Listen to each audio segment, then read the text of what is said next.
Head-to-head. The team's now coming out onto the pitch. Let's hear the thoughts first of all shouting from Bob Papworth as we look to this pretty big six-pointer. Bob. Absolutely, Bryn, yeah. It's going to be a nail-biting game, that's for sure, this afternoon. Dorking in their 3 previous league meetings against Woking have lost on all occasions. Whether it be 4-time lucky, who knows? You'd think so based on what has been happening to Woking after the last 10 games or so, because they've been... Thanks very much there to Gary giving us the update. Crawley 0, Mansfield 1, an early goal there. Not going to Crawley's advantage, as we just saw a great shot, a great opportunity for Woking. The ball just flashed up over the crossbar from around 3 yards out. It's going to be a Woking free kick, and in it comes a right-footed in-swinger then. And it's gone to the back stick, and cleared away, somehow cleared away. Not sure how. I think Josh Taylor just there managed to clip it over the crossbar. Feature match for Saturday Sport. In comes the throw-in. It's missed a few players, and then head tennis again. The ball gets cleared, but it's been brought down, collected, and then hoofed over the crossbar, and that is going to end up in somebody's back garden for sure. But they don't really want to score, if that makes any sense, Ian. I'm sure Charlie Carter will want to score if he gets the opportunity. I'm sure he would. Well, Woking come down the right-hand side now, and it is Ossiu who has it. Puts a left foot cross in there to the back stick, and over it goes, and that's surely a corner. Yes, it is. The ball was aimed towards Ammon at the far stick. It comes. It's a left foot in swinger. Back stick once again. It's won by a Woking head and bobbled around a little bit. It's still here, edge of the area now. Played back out brilliantly to the right-hand side. Josh Casey, he goes to take it. A little dummy there. Now he's got another little flicked cross in and headed away by Dorking Wanderers. But Woking started to build the pressure. Quite a few injuries, 5 or 6 in fact, named by Mark White as players that are unable to play this particular match. And Gallagher dealing with that one very nicely. A bit of juggling with the ball there on the floor between his feet, managing to get it away. And a late challenge by Carter. Well, the cross is about to come in from Josh Casey. It's going to be a left foot in swinger. In it comes then. So decent cross, and it's a goal for Woking! A goal for Woking in the 35th minute. What a great header that was. The ball put in from Josh Casey. And it's 1-0 here to Woking. Yeah, great goal. I'm just looking to see, trying to work out who did it. I think it was Tunji Akinola who came in at the far post and got behind the defenders and headed right down into the corner. And a big encouragement for Woking as we're sort of coming into the last 10 minutes of this half. How could one say, a bit negligent in the back there, allowed Woking time and space, and really there's no more than they deserve in going 1 goal up. Yeah, deserved 1-0 lead for Woking here at Meadowbank. Dorking 0, Woking 1. Bryn Lucas, Ian Nicholson and Bob Papworth in the commentary. But here they come, Dorking on the attack. And a misplaced cross, shot, cross. I don't know what you call that there. 2 minds really, I think, Bob. And the ball's put forward, but cut out there, brilliantly cut out just out by George Frankham. To the right-hand side, Gallagher has it now just inside the Woking half. Brings it forward, plays it back to Josh Taylor. Barry Fuller, the captain, plays it forward, right-footed. Chipped little pass there to the inside of the area now, and across it goes and rolled back, and we have an equaliser! Oh my word, we have an equaliser! And it's McShane who gets it. From a Woking perspective, that was a sloppy goal to give away. Yeah. It could have been, the ball should never have come over, really. It was down near the touchline. I think it was Oyeleke was tracking his man. Tried to close the space, and it goes back to the keeper who managed to launch it long. Nice header just won there by Oyeleke, but it ends up back at a Dorking Wanderers player's foot and slotted down to the right-hand side. And Dorking Wanderers starting to move forward now. Woking trying to get the numbers back inside the area in line with the penalty spot. Shot comes in left-footed, but cleared away, somehow cleared away off the chest, the midriff of Luke Wilkinson. As we hear the attendance here, 2,617 fans inside Meadowbank with a capacity of 3,000. That gives you some idea of just how full this place seems. Dorking on the attack once again now, Dorking Wanderers, but closed out. And Woking looking to counter, but delayed slightly and just run a little bit short. Casey takes a touch. He plays it up now to Denon Lewis. Now when he gets going, he's got to turn a pace, but Casey's overlapped him. Denon Lewis drifts inside on his right foot. He plays on the left-hand side, right-footed player. He rolls it back. Akinola Akinola to Casey on the left-hand side, Woking in possession. A nice ball put down to Denon Lewis, tucks it back round the corner towards Ammond. Ammond one touch to the area, edge of the area now. Kellerman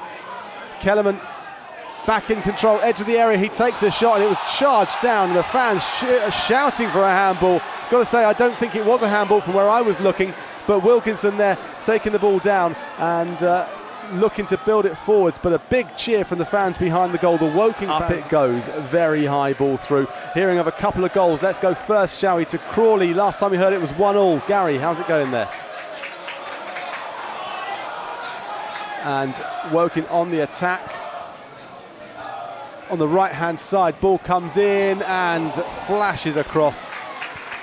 Thanks very much there to Rob. So not going the way of Aldershot Town, playing at home against Eastleigh. 4-0 up Eastleigh against the Shot. Stockport County lead Sutton United 4-0.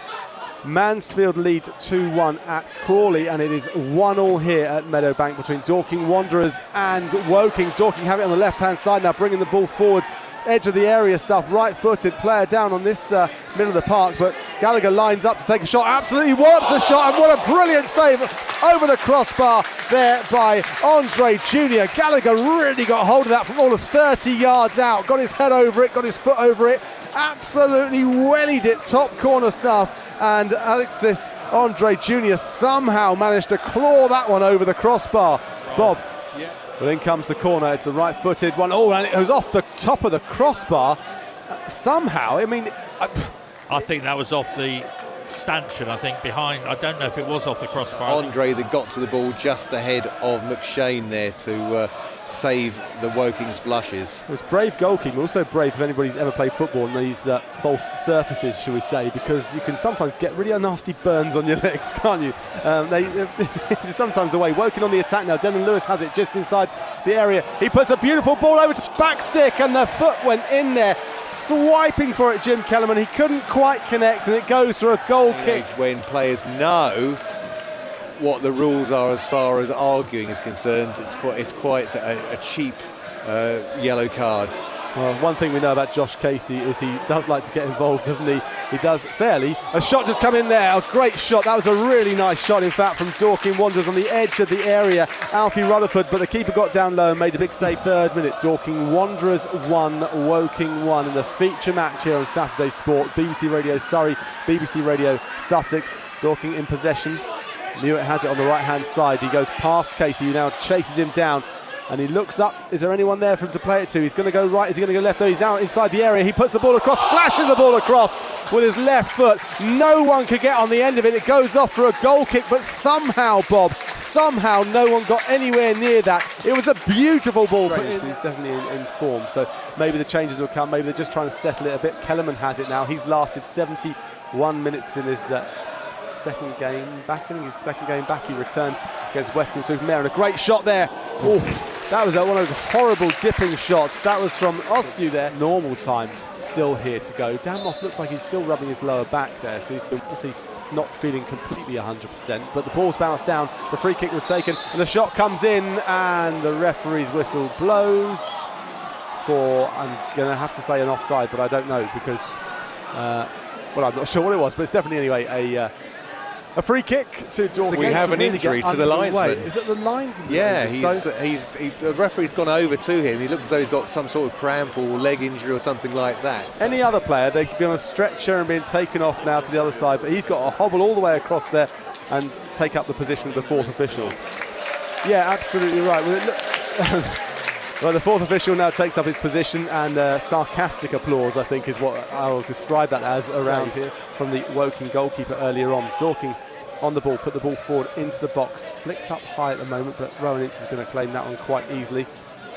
Off it goes to the left-hand side, and Casey takes a touch. He sends it long towards Ahmed, who flicks it round the corner, and here we go on the attack right now. Ossu's got it on the edge of the area, into the box. Here he goes, right foot shot, and it ends up in the back of the net. And Woking are back in front here at Meadowbank, back underway, and it's their new signing, Paul Ossu. We were saying he's more defensive, Ian Nicholson. Well, that was a striker, the signs of a striker there, the way he took hold of that, the way he kept composed, and it is Dorking Wanderers 1, Woking 2. Yeah. Injury to the linesman has had a detrimental effect, in my opinion, to the way the game has gone, because there was an awful lot of time and it was Woking that were quicker to switch on following that change of official to put them in front. Well, Dylan Lewis has just put the ball across again, and the head of Osyu on the end of it. It goes off for a goal kick to Dorking Wanderers. Showing what he can do as well, and he's been pretty impressive as in comes that goal kick, and the header won by, I think it was Orsina. And here we go again. Osyu took a bit of a heavy touch. He's now rolled it back. Oh, the ball has managed to somehow stay out of the goal. The fans are saying it went in, but it didn't. It didn't go in. It's now still in the possession of Woking. A handball just there, and Ian Nicholson next to me leapt from his seat calling for that one, as all the Woking fans around as well. It's definitely off the hand of Gallagher, and it's going to be a free kick to Woking, but that was a build up there. I have no idea how that ball didn't end up in the back of the net. Won by the Dorking Wanderers player, but nothing can be done, and the referee blows the whistle here at Meadowbank, and we have the result in that Woking were desperate for. Woking were desperate for a win. They needed a win. They need a win to get their season back, and they've got it here at Meadowbank. It's finished Dorking Wanderers 1, Woking 2. I'll go to you first of all, Ian Nicholson. Yeah, I in the end I would say deserved, but I think having had such a torrid time in the past few weeks, you were waiting for anything to go wrong that could. For the Woking fans, I was looking over at the Woking fans in the last 5 or 6 minutes. There was no celebrations. There was just a lot of very nervous people, but Woking held on, so full credit to the players and to Ian Dyer, and they all put in a shift. They gave away, I think, a sloppy goal to let Dorking get back into the game, but well done Woking, and it sets them up. A bit more confidence now going into the Christmas period.